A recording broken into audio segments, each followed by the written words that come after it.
Good afternoon, everybody. We are really thrilled to be here because we all know how important public safety is in our city. And we also know that you can't have full safety unless our streets are safe and people are able to get from point A to point B as safely as possible. And so I'm thrilled to be here with our partners from both the state and the city to celebrate the launch of an initiative that has been quite long in the making, and that's to add another piece of the puzzle to our traffic safety system. And today we are officially flipping the on switch to make sure that we have speeding cameras in our city. In other words, if you're speeding, you could get a photograph taken of your license plate. That photograph will be sent in the mail, and you could get a ticket. Importantly, and I want to be clear on this, the cameras are only able to capture the images of the plate. They will not capture any facial information or beyond. This is about safety, not surveillance. At the heart of this idea is a really simple one, which is that we need to keep pedestrians safe. Our officers that do law enforcement can't be everywhere all at once.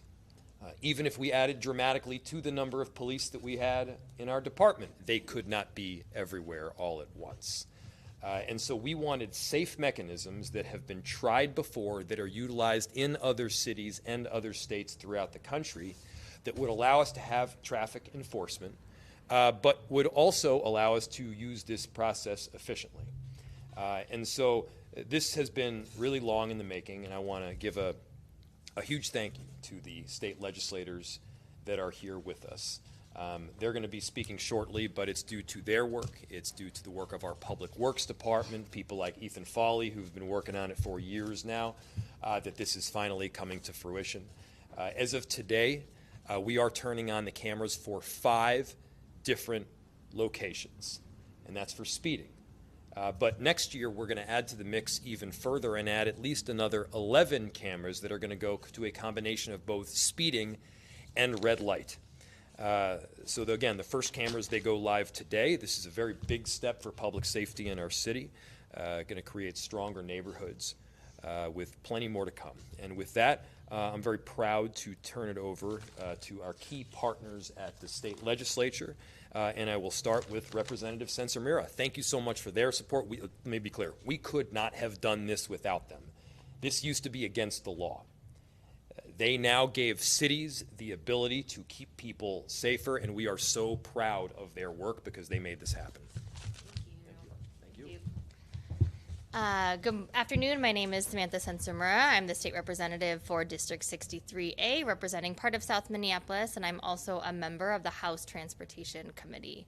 But really, first and foremost, I'm a mom, and I know that when I think about public safety in this city and I think about what is most scary for me as a mom, thinking about my kids out on our streets, it's traffic safety, right? It's the way that people are driving and the wish that I have for them that they can run outside, that they can play in our front lawn, and they can be safe. And we know that since the pandemic, we have seen a huge uptick in unsafe driving in cities around our country and certainly here in Minneapolis. So that's really what propelled me to want to be part of this legislation. You know, I will say at first, I was skeptical about this piece of legislation, as I think, numerous community members have been. I've lived in Minneapolis long enough that I was one of those people that did about 20 years ago get one of the tickets for the previous system that we had when I was about a 16-year-old driver. And some folks may know that at that time, cities did not have the authority to implement this kind of program. So when we came back to this legislation, we were really thoughtful about the approach that we wanted to have. We know that folks in our community have real concerns about surveillance, and we know that there have been times when these kind of programs have been used to disproportionately impact certain members of our community. So we really wanted to make sure that whatever system we designed was equitable. So that's why you'll see when you look at the map of where the cameras are, they are across our city, right? And we know that we don't want to be targeting one community, but we also know that unsafe driving is happening everywhere. And so I was really convinced by talking to folks at the city who have really dug in deep on this, who've looked at the data, who've said, what are all of the things we need to do to achieve the Vision Zero of zero traffic deaths? There's a lot of work we need to do, and at the state, we are committed partners in that. We need to redesign some of our roads that are highways, ripping, like, street roads that are like highways ripping through our community where people are driving way too fast, that incentivize bad driving behavior. But in the interim, we can put in these traffic safety cameras, and I do believe they will make our streets safer, and I do believe that they have the possibility of saving lives in our community. So I'm excited about the thoughtful approach we took. We're doing a pilot program with 2 cities, Minneapolis being one of them, because of the groundwork that they had laid to really be able to successfully implement this kind of policy. I'm looking forward to seeing how this rolls out in Minneapolis, to see the expansion of these cameras to potentially include red light cameras, so that we can go back to the legislature and see if we want to continue this program both here in Minneapolis and statewide. So I look forward to digging into the data, and I'm happy that today our streets will just be a little bit safer. Now I would love to invite my partner in this piece of legislation in the Senate, Senator Zainab Mohammed.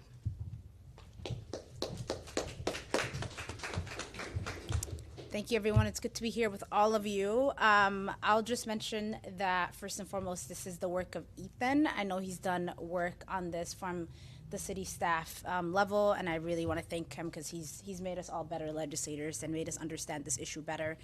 And this is about saving lives and making our community safer, first and foremost. That's what this is about.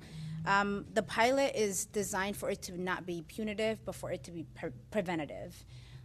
It's also meant to change behavior. We know that many drivers, as Representative Sensimora has mentioned, have been driving recklessly across our cities, especially since post-pandemic. And so this is meant to create a level of behavioral change within our communities.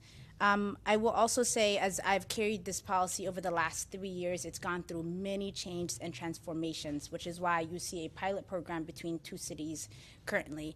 It's so that we can have data, so that we can see when people's behavior changes, if it does, and we can have stats so that we can make this a statewide policy. We can't do it without having the backing of the data. It's also meant so that it can ensure that our law enforcement isn't focused on this and that they can focus on actual crimes that are heinous that are happening in our communities. And so I'm really glad that we got it done this past session. Even though it's a pilot program, I think it's going to give us the support for us to make it a statewide program, and I know I intend to do that, and Representative Sensimora intends to do that. As a new member, this legislation has been carried by many, many members before me, and when you're a freshman, you tend to get the hardest bills, and so I will introduce my colleague who's carried this over the years, Senator Scott Dibble. Thank you. Well, thank you. And let me just add my congratulations and my gratitude to Representative Sensimora, Senator Mohammed. We're going to hear from former Representative Frank Hornstein, my partner in all good things transportation for many, many years. But also, I'll add my congratulations to Ethan Foley, who's worked so hard, and Steve Huser, actually, from the IGR staff. The 2 of them have really worked hard to shepherd this idea at the state legislature, get it over the finish line, put a tremendous amount of passion and research over the course of many years into this effort. Minneapolis and Minnesota will be a better place for your efforts, so thank you very much. So this effort aligns with Minnesota's Towards Zero Deaths. You've heard about Vision Zero, which is the initiative at the city level, managed by Ethan Foley. We have the statewide Towards Zero Deaths initiative, which really is a proven collaboration among agencies and jurisdictions and across sector to combine partners in using the 4 E's that we talk about in trying to improve traffic safety, trying to reduce death and harm and property loss, and those are education, enforcement, emergency response, engineering. We might add another E, which is empathy, compassion, understanding the human element, the human tragedy that we're talking about here. We are very focused on driving down fatalities, and kind of comes and goes, but lately it's been moving in the wrong direction. 2023, we had 402 deaths, and in 2024, went all the way up to 477. In 2025, we were already at 282 deaths in Minnesota. So reversing these tragic events is essential. In the Senate Transportation Committee, we dedicate an enormous amount of time and effort to improving the lives, health, and safety of Minnesotans in collaboration with the Department of Transportation, Department of Public Safety. We're proud to have reestablished the Council on Traffic Safety 2 years ago to guide this work. Today's action is one more step towards streets and highways where every family can expect their loved one to come home safely, because safety on our streets for everyone, whether you're walking or biking or rolling, is a basic expectation that we have, that we should all have as citizens, as members of this city and this community. Over the past 2 years, more than 40 people have lost their lives on Minneapolis streets due to speeding and reckless driving, and each one of those people is a beloved family member or friend, each loss completely preventable. So the launch of speed enforcement cameras, and then we'll have red light cameras, is an important tool to help us stop this needless suffering. So thank you very much, and I am extremely proud to introduce my former colleague and still one of my very best friends, like I said, my partner, the former chair of the House Transportation Committee, Frank Hornstein. Thank you, Chairman Dibble, and thanks to everyone at the City of Minneapolis who has helped bring us this legislation and brought us to this day. This legislation enacted will save lives. And as Mayor Frey said, it's been a long time in coming. I first encountered this legislation as a member of the Transportation Committee in 2007.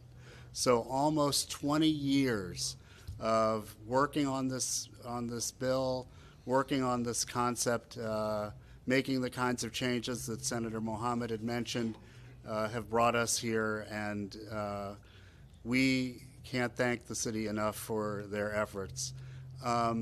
We have seen an epidemic in deaths, as Senator Dibble mentioned, speeding, primary among them.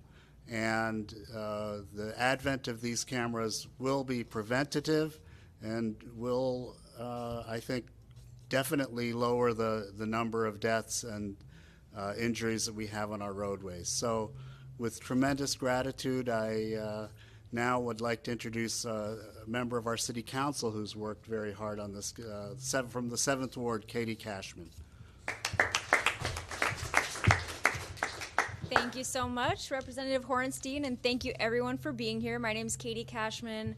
I represent the 7th Ward on the Minneapolis City Council, and I chair our Climate and Infrastructure Committee, where we take up transportation safety issues. Every person in our city has been a pedestrian. Every person in our city navigates the streets, whether you're hustling to a show here on Hennepin Avenue or you're leisurely strolling the lakes with your families on the weekend. And every person navigating our city deserves to do so safely. And it is our job as leaders, as legislators, to work across levels of government to solve problems. And I think today we are exhibiting that Minneapolis is willing to step up, is willing to work with partners and do the right thing. And as a council member, I hear from constituents on a daily basis about their want for us to slow down speedy vehicles. It's actually one of the top constituent concerns that my office hears. And so I'm happy that we're taking this step today. This traffic camera pilot goes hand in hand with our Vision Zero goal to end traffic deaths. But unfortunately, we have lost 45 people to speeding cars in our city in the last 3 years, and hundreds more have been seriously injured. And this is truly devastating, and I'm glad that we're taking a step to be on the right side of correcting this. So the project was done in collaboration between the city and state. I hope we'll see some great impacts from this pilot. I know our residents will be curious to have us follow up with data and metrics as we proceed, and I look forward to continuing to do that and continuing to do this, continuing to build out this pilot in all the ways that make sense for our city. And next I'll introduce our Public Works Director, Tim Sexton, who has been a real champion for this, imposing smart technology in our city to help us reach our goals. Tim Sexton. Yeah, Good afternoon. As mentioned, my name is Tim Sexton. I have the honor of serving as Director of Public Works for the City of Minneapolis. As mentioned, too many lives have been lost on our roads for no reason other than drivers simply going too fast. In worst cases, this leads to serious and fatal injuries for other drivers, but also for people biking and walking. As a reminder about why this matters, the faster a car is going when it gets in a crash, the more damage it does to other vehicles and to people. So by reducing speeds, we are reducing the injuries and the deaths that can happen on our roadways. The city's Vision Zero effort is our collection of strategies to eliminate all serious and fatal crashes in Minneapolis.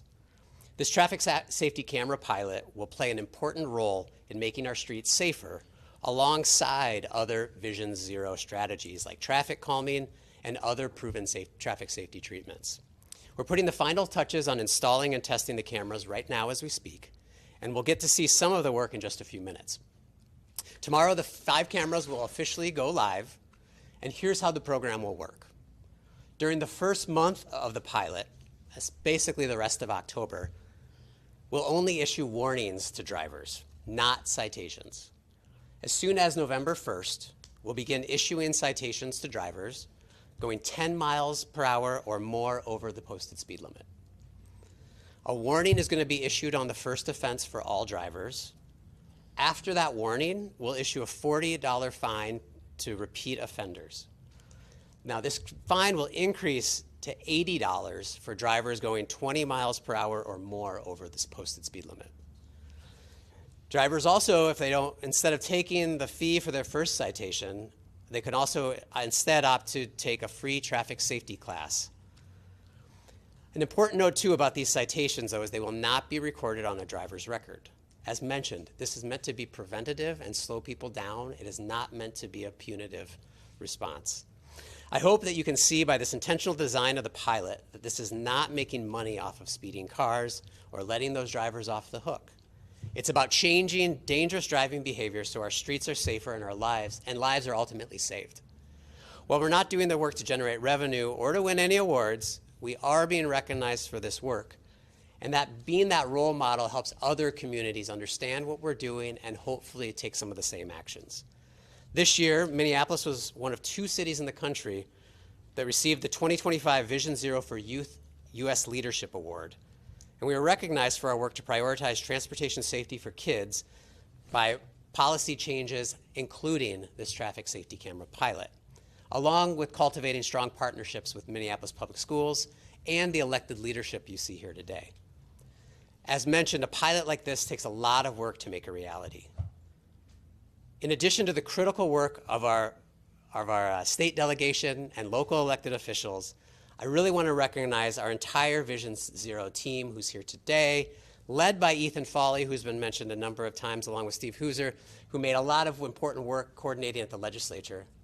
Internally, though, you can't see it on TV, but we have a number of people in yellow vests, and it's important to recognize them because a pilot like this takes a lot of work, from electricians to people managing the streets to working out the contracting. It really is a multidisciplinary and collaborative approach to get this done. And another key partner I want to recognize is Ahmed Adow from our Regulatory Services Department, who's going to play a critical role in helping to process these citations. So I want to thank again everyone who played a role in making this pilot a reality and helping make our city a safer place to drive, walk, ride, and roll. With that, I'll turn it back over to the mayor. Thank you, Director. We'll open it to any questions you might have. Perhaps for Senator Dibble, the authority for this pilot is 4 years, I believe, and I'm wondering I'm going if to call Ethan up to help. He's our corner friend with some of the details, but yes, Well, is that right for you? the goal Yeah, is and our chief officer is right here. yeah. The question is, after the pilot is over, is the goal of the legislature to turn this into a permanent program for the reasons you all outlined? And if so, what is it that people in the legislature are going to need to see from this in order to make that happen and sway anybody who might be not interested? Great. I would, well, I don't want to prejudge the outcome. We want to see how the pilot goes and what its effects have been. Hopefully we'll see slower speeds and the corresponding improvement in terms of lives saved and less property damage and the like. And that's why we're doing this as pilots at Mendota Heights, who's doing the other pilot. Yeah, and so, assuming that we're going to see some good improvements in speeding and, the corresponding improvements in loss of life, et cetera, yes, we would want to extend this to more permanent and see if other local jurisdictions are interested in taking the same step. I'm not sure who can answer this question, but how does the fine work? I mean, what incentive do I have to pay if it's not going on my license? What mechanism will you use to get people to pay, even though I know it's not about the money, but I got to be held accountable if I'm caught speeding? Right. I don't know, Ethan, do we, yeah, I was going to say, can we send them to, yeah, we'll send them to collections, so, right. So is it going live today or tomorrow? I really recall. Tomorrow. Tomorrow, okay. First, yeah. Yeah, the question, did you guys discuss with the community members to come up with this kind of camera use? So. Discuss with the community, yeah, there was a lot of community process. Ethan, you want to talk about community? And of course, this was all subject to extensive public hearings, and many changes were made through the process that maybe Senator Mohammed can talk about that were responsive to concerns expressed by the community as represented through their elected representatives. Ethan, or